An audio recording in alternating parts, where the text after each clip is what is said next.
Right, today we're going to change a pollen filter in a Vauxhall Insignia 2010. So first of all, the pollen filter is located behind this glove box, right at the back here. To gain access to it, you have to remove the entire glove box. So first, you have to remove the lower panel, and there's 3 clips you find. You find one there, and one there. Remove them and remove the panel. Open the glove box and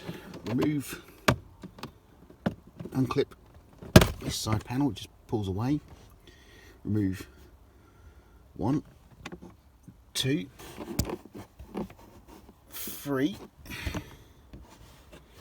and 4 screws.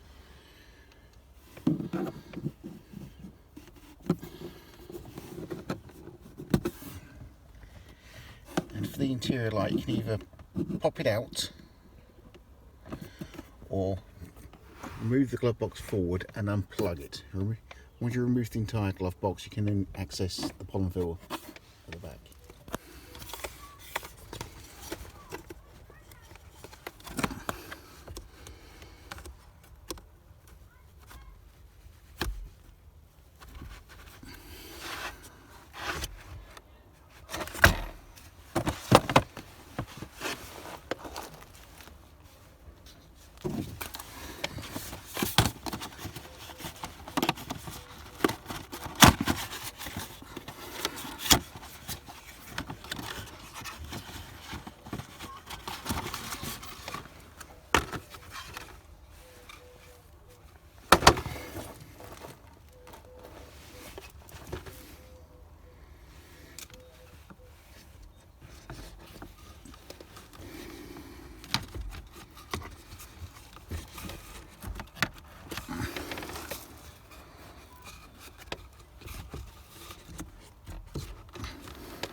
A few moments later.